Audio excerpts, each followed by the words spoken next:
Welcome to the Foul Play YouTube channel. Well, hey everybody.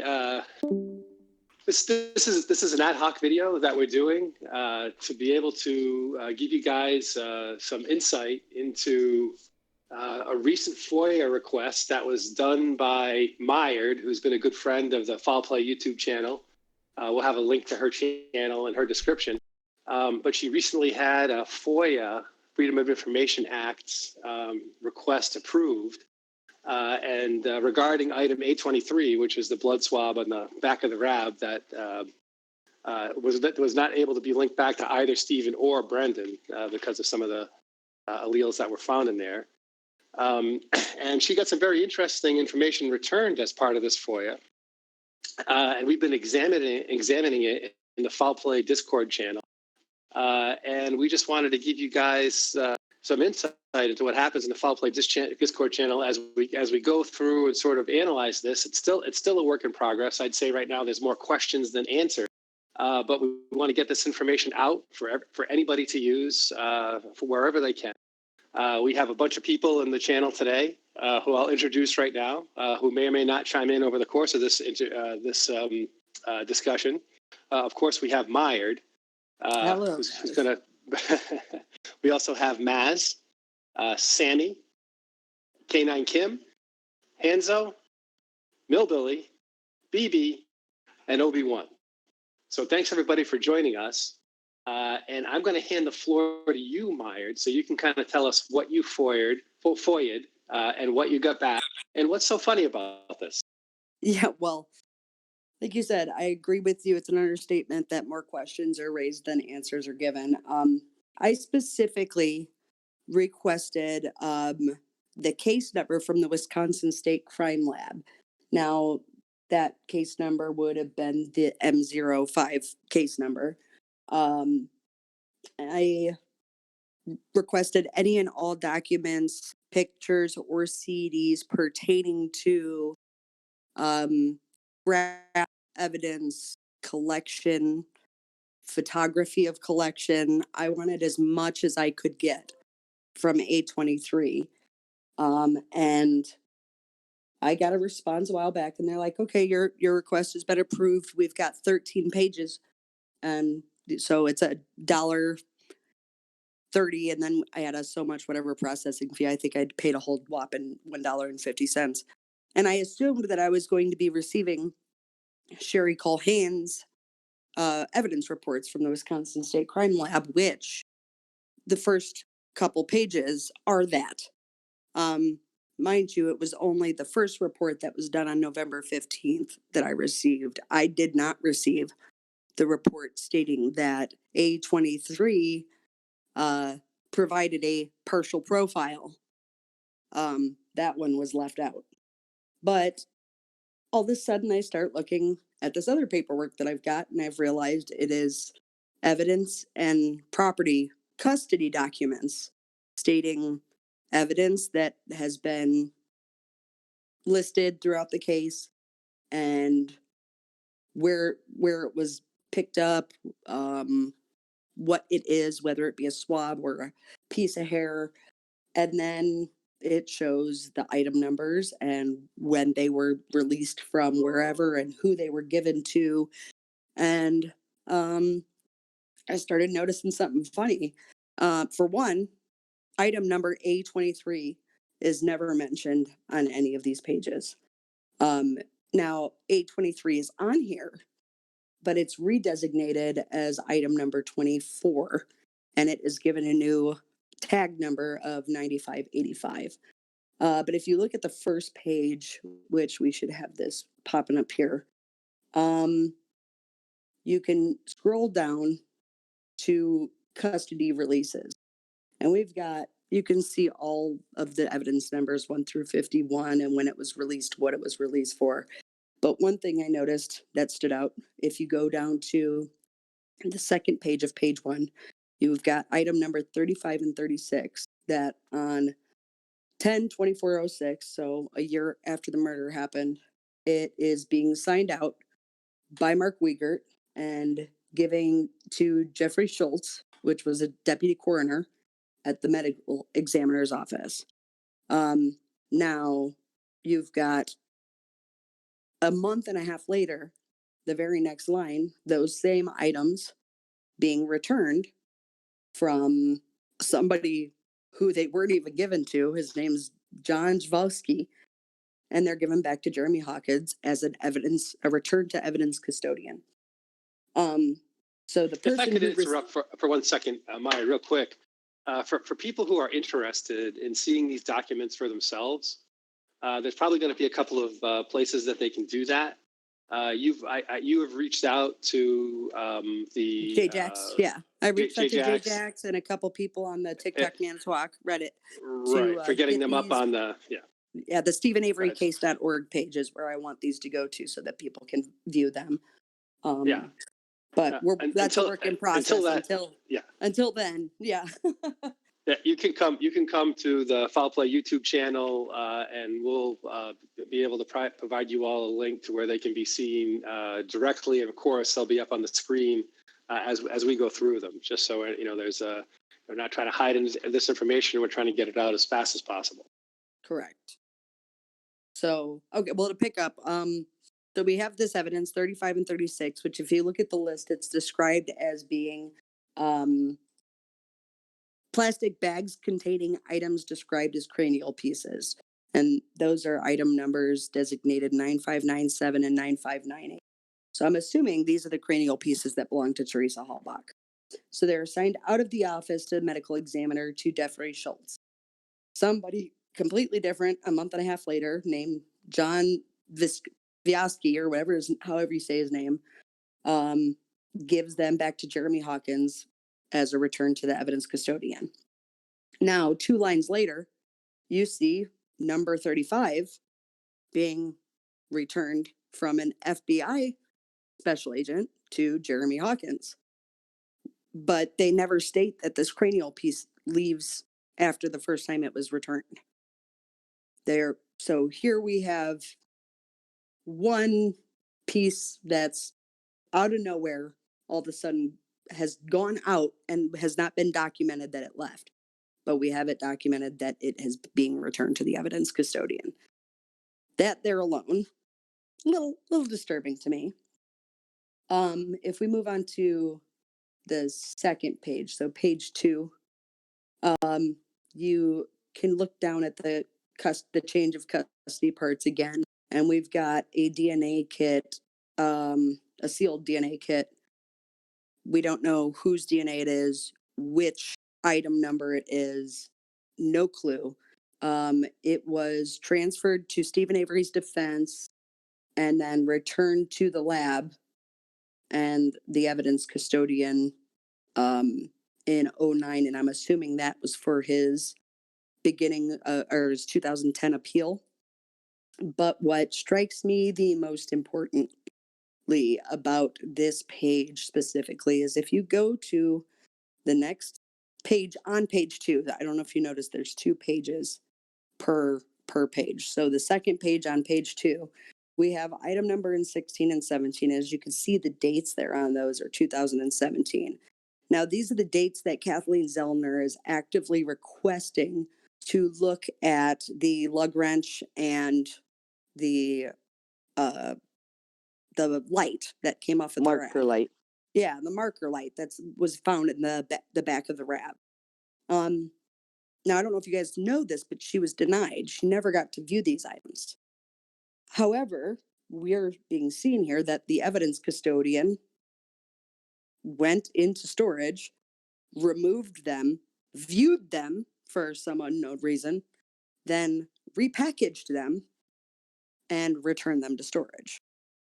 So Kathleen Zellner is getting denied, but they're in there messing with this evidence. Why? What is going on here? Are they ordering somebody to go in and mess with evidence? Are, they just wanting to check to make sure they still got it since, the bones were given back to the family. But since we want to go back to the bones as well, remember I told you items 35 and 36 were the cranial pieces. Those are never listed on this evidence report again as leaving yet again to be given back to the family in 2011. So they've got items coming out in 2009 and items coming out in 2017, but nowhere is it listed that these cranial pieces, which clearly belong to Teresa Hallback because they're removed for evidence in trial, we don't see them ever leaving in 2011.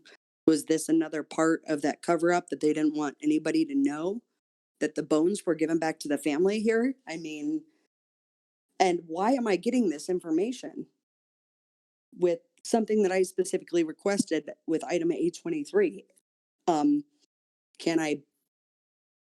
I speculate that somebody in there really does know the truth and wants to leave us little breadcrumbs saying, hey, this is the new item number this was given, number 9585 for A23. Maybe you should send in an FOIA for this item. Or, this is the sealed DNA kit that was bounced all over the place. Maybe you should send in a FOIA for this item number. I don't know. But this documentation really didn't have a whole lot to do with A23. And the pages that I expected to get, like Sherry Culhane's second report from March, I didn't receive that. And that was the report that stated that it wielded a partial DNA profile. So, so let me, if I could interrupt Mired for 1 second, just looking at item 16 and item 17 on the page 2 document. The description is listed as the driver's side blinker, and then in parentheses next to it, it says latent print process. Yeah. It almost makes you wonder, is it actually the driver's side blinker itself, or is it, some type of, I don't know what the right term is, just not quite a swab, but literally a print that they take off of that clear plastic. Or a print card, is usually a partial print that was left behind.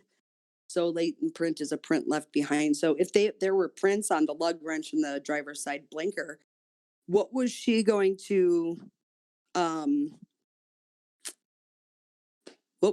accomplish by pulling them out and looking at them? I mean, is she a fingerprint and analysis? Repackaging the scary part? Why is she repackaging?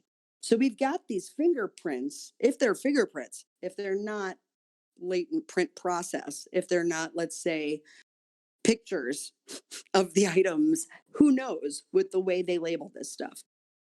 But this is specifically items that Kathleen Zellner is requesting at this time. Why are they going in and messing with evidence that she is specifically asking for? This doesn't make sense. This isn't right. It's not like they gave it to her and they pulled it out for her to have. Right. If she asked for it, they pulled it out to look at it, which is really strange. And repackage it, apparently, because you can repackage fingerprints. Just have a look-see at it. Yeah. Then put it away. I mean, just to make double sure it hadn't been run through the CODIS database, right? Right. Phew, that was a close one. Repackaged, sealed evidence. And they were done at different times. So, I mean, apparently she removed number 16, which was the driver's side blinker. She removed that on September 14th. She removed it and viewed it and then repackaged it. And then we've got over almost 2 weeks later, she's pulling out the other piece, the lug wrench. Whether that's a print or not. What is she doing with this stuff? Why is it 2 weeks apart? Why is she handling two fingerprints that could possibly be on items that are very well connected to what happened to Teresa Hallbach, and she's repackaging them and handling them directly when the defense is requesting them? This doesn't make sense. I think Obi-Wan's comment was absolutely brilliant, and we should probably amplify it a little bit, in that people who have requested certain pieces of evidence have been told that, no, you can't have this because this evidence is sealed. And whatever that means, they're afraid to break a hermetic sealed like a... Yeah, right. People get denied because this is actively open. Yeah, but the blinker is part of a seal. The RAV is sealed, right? That's what they've said about the RAV. I could be wrong. Somebody can feel free to correct me if I'm wrong. But the RAV is sealed. The blinker is part of the RAV. I think it's sitting in the back seat of the RAV right now. Yes. Or the black cargo area. They have it in paper bags with the evidence tags on them, sitting in the rear cargo area of the RAV4. So if it's so important not to break the seal, right? I mean, like the tomb of some ancient Egyptian pyramid, right? You got to break the seal.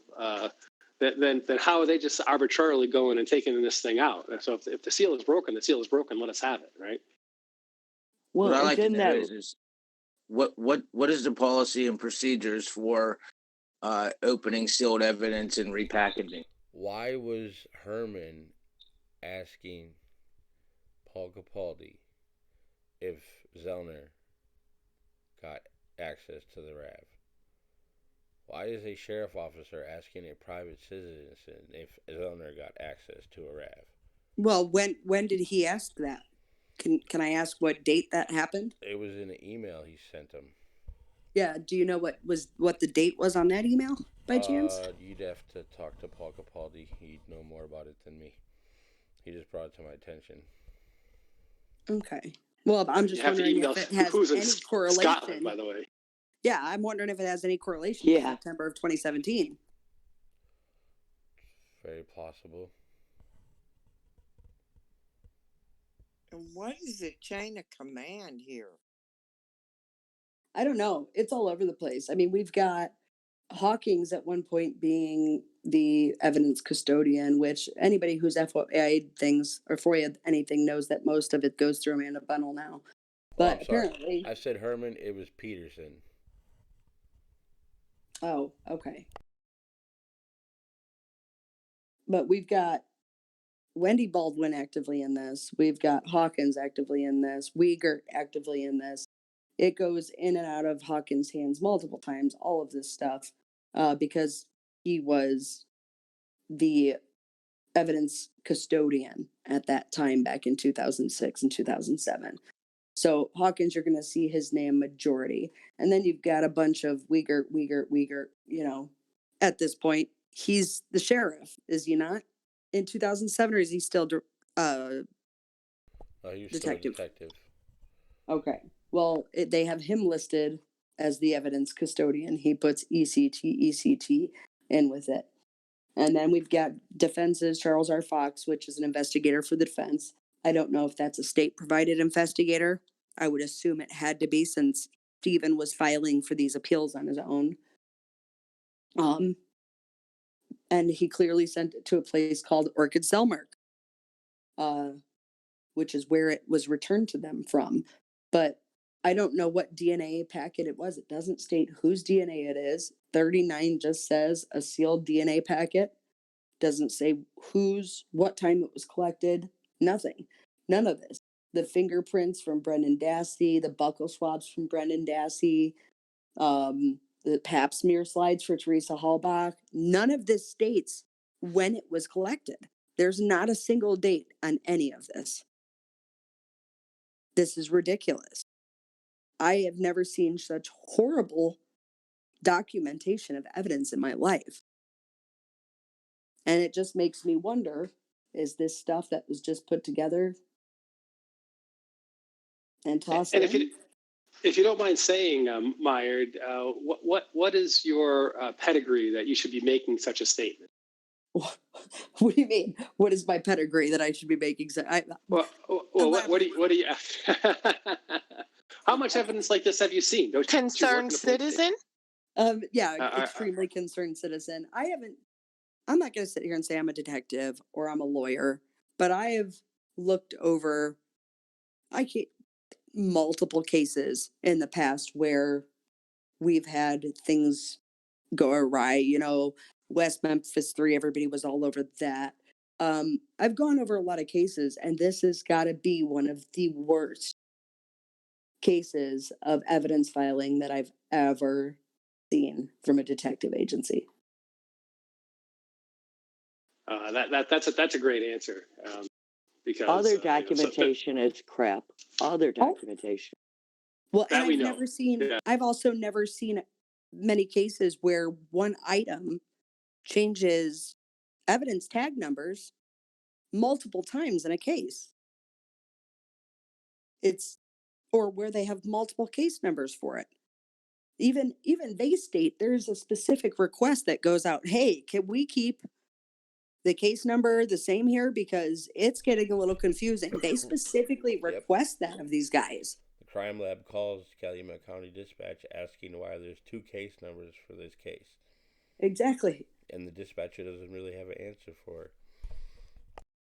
Can I mention, I can't help but notice on here that item number 5 is a hair. And location is found in a stain around the metal frame around the rear cargo door opening. Also, item 6 is a hair. None of that says process. And it's found in the back seat on the driver's side. Those really, so gee whiz. Yeah. There's a They lot of didn't stuff. process that? Yeah. There's a lot of stuff that's not processed. Yeah, Dr. Silkman informs me that in order to be able to process a hair, you actually need a follicle. The hair itself That's is right. not sufficient, so it's not clear to me whether or not there was a follicle associated. But if it's never with that sent to hair. be processed, how are they going to know if it's there or not? Yeah. That's a great question. But it's also, let's take note, the tag number is 9566, and it is found in a stain around the metal frame. So was that not swabbed also? Just saying. That's going to be Well- A23 itself, right? I mean, A23 is the blood stain that was on the back of the wrap. So But not in the frame. A23 was not in the frame. around the, yeah. Yeah, A23 was directly on the handle and the door lock. Yeah, well, Wiegert and Hawkins are in charge of that, and item 5, 6 are not processed. 1, 2, 3, 4, 7, 8, 9. Yeah, see, and this says from metal frame around rear cargo door opening. So I'm assuming the metal, whether it be the side frame, either where the latches are, or like where the latch where it connects when you close it, or the hinges on the other side, like that I would consider the rear cargo door frame. Where's the pictures of all these stuff? And With- what is about that not is that not the number one question to every piece of evidence in this case? Yep. right. Yep. And what about the hair that's in the? It looks like it's in the like air conditioner vent that's hanging out. It's never even mentioned or even logged in. Well, and my question is, how did Sherry Culhane manage to collect of all of the initial swabs she took on November 15th? She took a swab from a Pepsi can and a swab from the rear cargo door. Funny that she knew that those two would match each other as the same person. And every other single swab she took from that day managed to be one that matched Stephen Avery. It wasn't until she didn't even process the profiles for any of them. It wasn't until March that she began to process and list. Okay, now here's these other things that are here, and they're only partial profiles, which, you know, we're not going to list that, even though the profile of Teresa Hallbach from the bones is a partial profile. I mean, but that Right. was significant enough to list. This doesn't make sense. None of it makes sense. The guy who performed the greatest cleaning job of all times, right? The wasn't able to clean his own, dumbest guy who created the most masterful cleaning job of all times. We can't forget that. You know, this guy's a dumb genius. This is Right. how they present him. He's dumb enough to cover this car up with a hood and a tree, apparently. But he managed. Can I also point out further the lousy job here on documentation as what could be some of the most vital and most recent information on the very bottom of the first pages on these documents. You can't see them. They weren't copied properly, and Page they're 1, chopped page off. 2, and I'm pretty sure Yeah. page 4, right? Page 3. Yeah. Your first And pages page 4. on each of All these. 3 Yeah. pages, or all 4 pages at the very bottom, if you look under locations and the ledger number, there's all It's kinds of scratched out. information that's been scratched out. It's partially cut off. Yep. You know, they can deny crap so quickly because of things not being legible. Can I call back and ask for my $1.50 back because I did not get everything I was asked for? Because they cut half the stuff off. Not that I really care about getting. I want to make that clear. I don't care about getting $1.50 back. I'm more being facetious than anything. Oh, But yeah. Well, that information could be extremely vital. it really could. Is this more times when it left custody that we didn't know about? That was certainly the case with the bones, wasn't it? I mean, it wasn't until very recently that we saw that very last page of the Castle report that indicated the bones had been turned back, and they've been hiding that for how long? Years and years, since 2011. Right, but anyway, then right? even here, 7 years. here is another point. Here's another piece of evidence that states that they had at some point part of these bones that belonged to Teresa Halbach, yet they don't state they left in 2011. So here's yet another time when they didn't list that evidence was removed from storage. We know so much more now. And going back and looking at this, everybody's like, come on, there's going to have to be a lot of people in on it. Tell me how inaccurate these people have to be before it's not just viewed as simple mistakes, that it's, how can anybody not look at this and see that there is more going on? There's more of a cover up going on than anybody else thought. I don't understand that. I mean, my understanding of the way things work is that if some item is going to go out for testing, that the specific test that's going to be done has to be documented. That these you can't just do willy nilly. Give me this and I'll test it for whatever I want. Right. You have to say it's going to be tested exactly for this, and there should be a report that accompanies the testing, particularly in the case of the the sealed DNA packet. The sealed DNA packet. Yeah. So where's that document? I mean, is it the case that this information came back exculpatory to Stephen? Well, I've got a question. Therefore buried? Go ahead and we need to pull up Stephen Avery's 2010 appeal, because maybe that's what's going to be in there. Did they find evidence what DNA testing was done? Because that's the only reason I can see that this was pulled out in 2008 and tested in 2009, is that they were going to be appealing. And so they requested this. Well, not only did they relabel A23, they relabeled CX too. Yeah.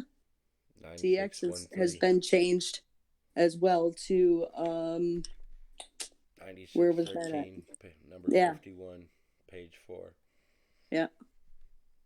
Swab of stain, rock from gravel pit, number 8320 has been changed to number 9613.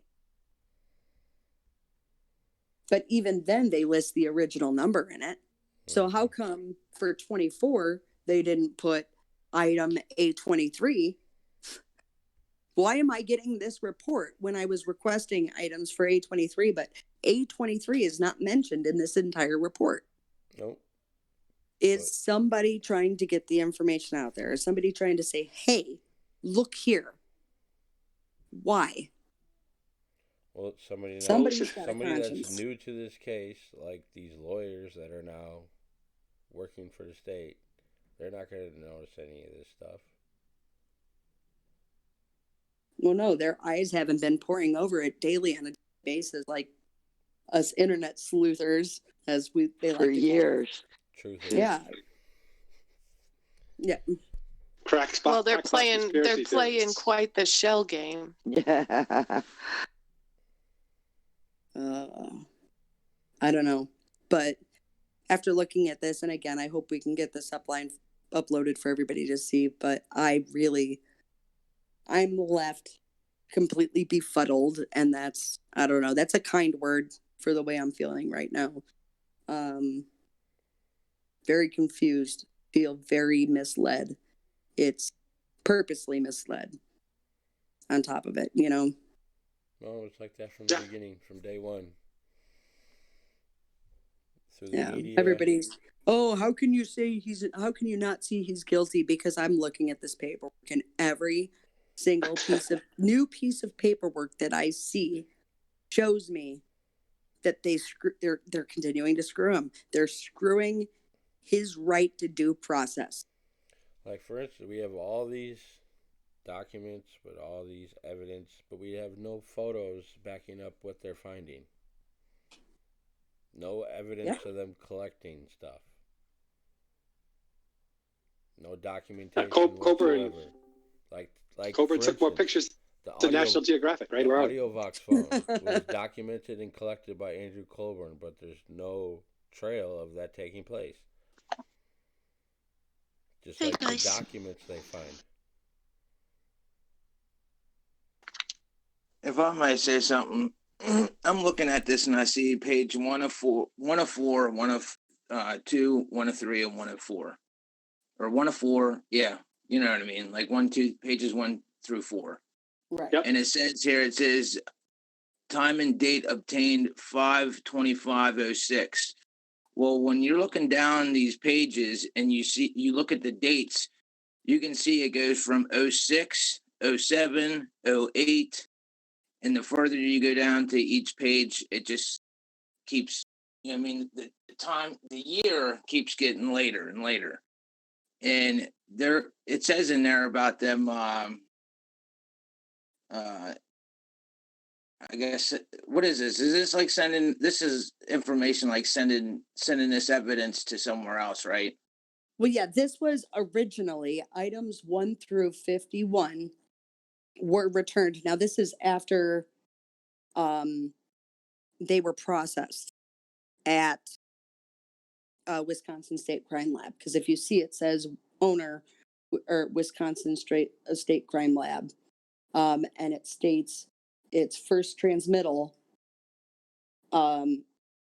is from nobody to Wendy Baldwin for evidence. So every Right. piece of this is a piece of evidence that they considered. It's already been tagged, processed, examined.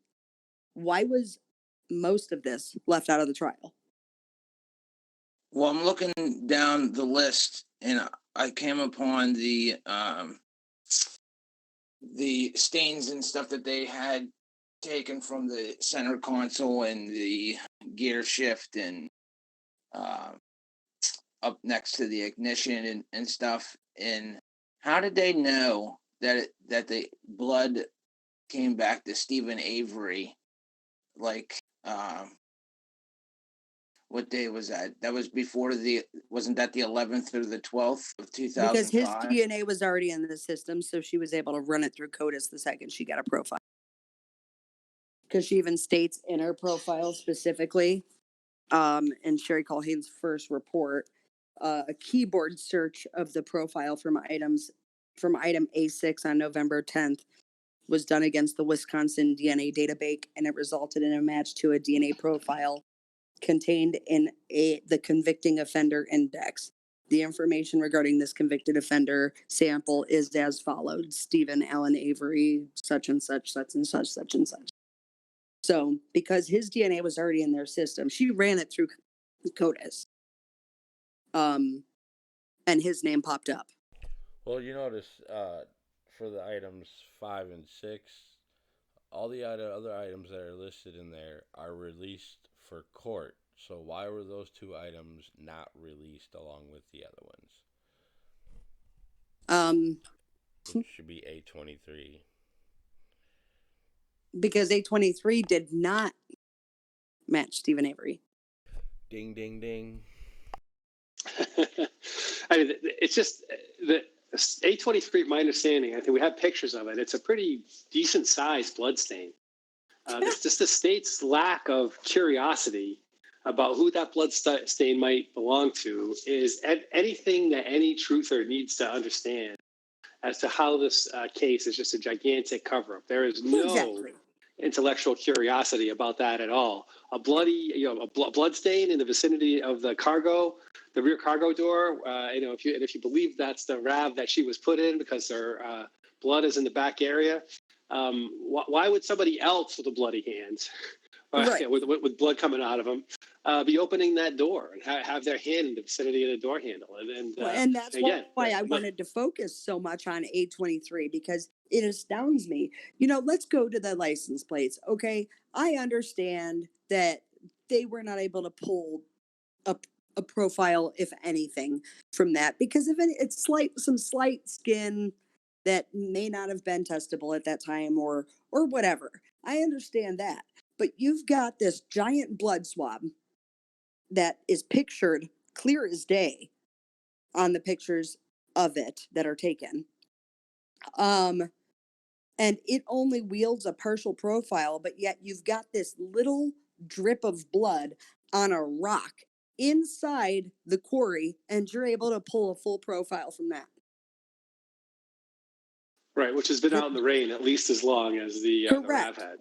Correct. And you get a full profile, and that doesn't match anybody, but let's push that aside as well. Dr. Sookman says if it's a big enough spot to see it, it's a big enough spot to test multiple times. Exactly. So when they didn't get a full profile on there, they should have requested that a new profile be run. But they didn't. His defense did fail him. Right. But And his current defense isn't going to. Another interesting blood stain was the one that was behind the green Jeep in the, or was it a red Jeep?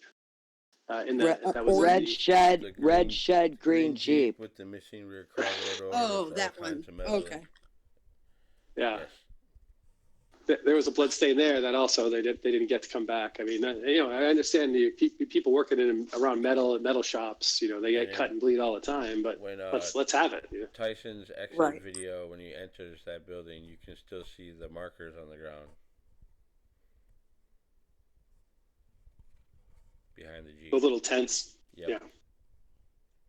Another thing that's kind of suspect to me is on page 1, 35 and 36, Jeremy Hawkins gets it.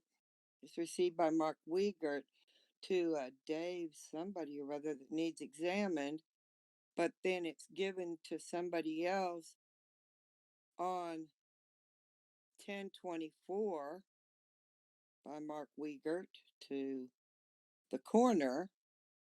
And then again, right under that on 12/11/06, there's another guy that releases it back to Jeremy Hawkins. Correct. The person who at the coroner's office is not the same person that returned it to them. Yeah, I know. Weird. So who knows how many hands it passed through at the coroner's office either. Exactly. Because we don't have that documentation either. Where's the documentation that coincides with this? If you're giving me information supposedly about A23 and it's listed on this list, then where's the evidence that coincides with it?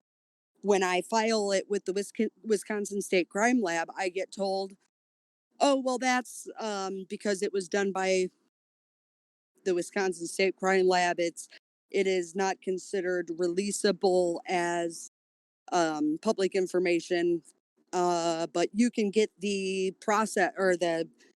the main prosecutor on the case to let you have it. You can get you can get an allowance from him, I guess is what it's stating. If he allows you to have it, then we'll release it to you. Yeah, right. Fallon won't even give Zellner a look at the RAV. What makes anybody think that he's going to let somebody see the actual partial profile?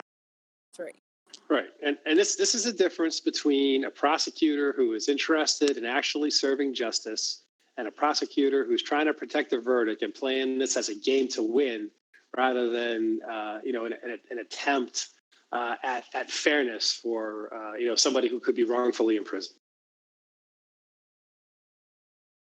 That's the difference. So when people come on Yeah, our you're channel and say, "Oh, they're precisely just right. doing their job," right? They're just doing their job. Well, I'm calling BS on that. Sorry, they're not just doing their job. Their job is to protect the citizens of the country, and wrongfully imprisoned are included under the definition of citizens of the country. Well, their job is to assume somebody's innocent until they are 100% proven guilty, not to streamline somebody the second that they find somewhat evidence near them. Their search shouldn't have stopped outside of Stephen through the entire case. It shouldn't have. They should have continued and continued. At least that's what normal people do. It's like the first question you ask a detective: if you find somebody murdered, who's the first person you look at? The spouse or girlfriend or boyfriend or whatever. That's the first person they always look at. Why didn't they do that at all? An excellent question. We know why, because they had 36 million reasons. 36 million reasons. It was a bad day to be Boss Hogg and Corrupt the Walk, with depositions about to go down, the big ones, Kasarik and Vogel. Right. They needed something and they needed it quick. So Mark I know this Rohr's- isn't some big groundbreaking evidence. Mark Rohr's deposition said it all. The more evidence I can find to prove that these guys were not doing their jobs, the more I'm going to bring it to attention. I've already sent this paperwork to Kathleen Zellner's team. That was one of the first things I did when I got it, just because I thought it was interesting that while she's requesting this stuff in 2017, they're pulling it out and repackaging it, and they're scrambling. She's got them scrambling. And I hope that makes her smile. Well, send her a link to this video. It might give her some ideas about some documentation that she might be able to request. Right. That she might not have been thinking of. So, Billy, what were you saying about Mark Rohr? His deposition says it all. They asked him, "Well, what do you say for this?" He was like, "Well, what do you want me to say? It speaks for itself." Yeah, you got me. Well, and here's another request to anybody out there who watches this video. If you've got any information as to Stephen Avery's appeal and his investigators' search for DNA, and you happen to know what that sealed DNA packet is that they sent out to get retested and that the evidence team received back, if you have any information that, please let us know, because I would really like to know what they tested for in his last appeal that was turned down before they gave the bones back. Yeah, it's if we do a parallel of item FL, for example, right? Zellner requested item FL for her experts to look at. Her experts wrote a report, and that report should now be a matter of the record, because that report also gets submitted to the to the officials as well, like the prosecutors and the evidence as well. Correct, where but that is the still course? technically an active case. Yeah, Therefore, but where I suspect that document that Zellner's people produced has a document number, so it might be sealed. You might not be able to get it, but it has a document number associated with it, right? correct. There's no indication of any document number that came back with the DNA test, sealed DNA itself, right? That we should have got the sample back, and we should have got a report back. Correct. There's no way to even ask what the report is. Correct. The only right? thing we have listed is that it was, item number 39, which ends up being a sealed DNA packet, and it's got its own tag number, which is 9601. But that's it. There's nothing else associated with it. It doesn't have anything that came back that got an additional tag number on it, such as, here is your original evidence back, plus here's this evidence that was pulled from the DNA testing. And to me, that's a Brady violation, right? I mean, we don't know what that is. We can't even ask for it. The documentation is so crappy. There's no way to even ask for it. Right. Much like Coburn's zillion photos that he took, none of them are listed. There's no evidence number associated with any of them, so you can go FOIA them. Correct. It's crap. Yes. They were for his private collection. Yeah. Right. Yeah. Well, I think we've kind of beat this horse to death a little bit. Why don't we go through the panel and see if we have any final comments? Again, all right, so why don't we start with Maz? You have any final comments? Well, I must admit, this is a completely new avenue that I haven't looked down at all the evidence. And from what I'm hearing, I'm just completely mind blown. Completely. It's, the way that they've gone about things, uncovering stuff up, hiding evidence, renumbering it. It just proves that they're just out to cover up Stephen right from the start. And they're still going about it even now. If he's so innocent, They're trying to protect the verdict. exactly. They're doing a good job of it too. Yeah. Yeah, no joke. How about you, Sammy? What do you got for us? I see a typical shell game going on here.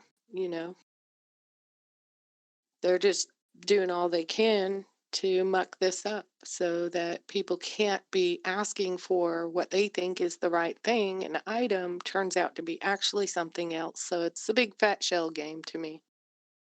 Right. Pat. The only thing I do oh. have to say in contrast to that with you, Sammy, is I think this might also be a bonus because we now have new tag numbers that we can Oh yeah. FOIA. Well, let me nice. reiterate then in a different way. This is proof of the shell game. Correct. Yes. Yep. Yeah, exactly. They might have accidentally revealed what's under shell number 1, right?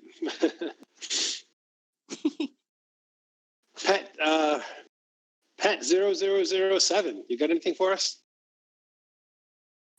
Sorry, I wasn't listening to everything. I just came on recently, but as everybody said, pretty much just a big cover up of everything, trying to hide and label different items with different names, and just a lot of shady stuff.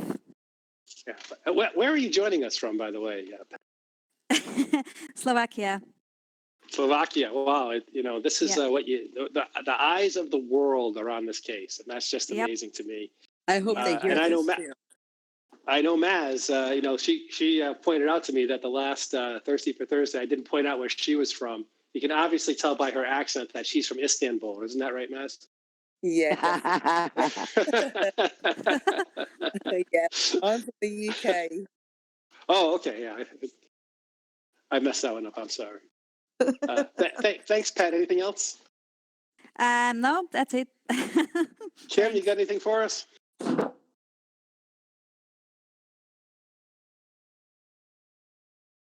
Okay, I'll take that as a no, Kim. Oh, Carry on, guys. We're getting hands out there. one brick at a time. No, not really. Hands out. All right. Well, thanks for joining us, Billy. No, it pretty much speaks for itself. Vivi. The renumbering, the shifting of the case numbers, the not filled out paperwork, the cut off the ends of the paperwork, the opening up evidence to have a look-see at, and then rewrapping it. This is all crazy. This is crazy. It's improper handling. I think it's done deliberately to confuse people who are looking into this. It's a nightmare. Yeah, and Certainly Stephen unfortunately, and Brendan's nightmare. Yeah. that's exactly what I was going to say. Unfortunately, it's at Stephen and Brendan's expense. As long as, as well as, let's not forget the entire family of Stephen, Brendan's, and the Hallbox. That's right. And they're making it deliberately hard to track this stuff over time. Yeah. Yep, they're looking at it. It's taking stuff out of stuff that's supposed to be sealed, looking at it for themselves, putting it back away, and then telling us that it's sealed and we can't look at it. That's a crock. Obi-Wan. Sorry, go ahead. Oh, sorry, Mired. Go ahead. Yeah, Obi, go ahead. Go ahead, Mired. Oh, I was just going to say, and the thing about this is that the longer that this is going to take, all the different looking and looking at different numbers. It's all time. It's the same thing that they're doing with the courts as well. Let's appeal this and let's get this extension so that we're giving them a little bit more time. I hope they don't realize that they're screwing themselves. This is going to get overturned.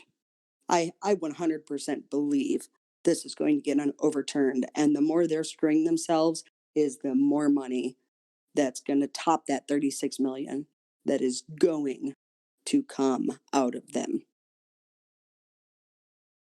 Well, I agree with that, Mired. I don't see how, once the evidence gets its fair hearing, and I don't see how that's avoidable at this point, because even back in 2011,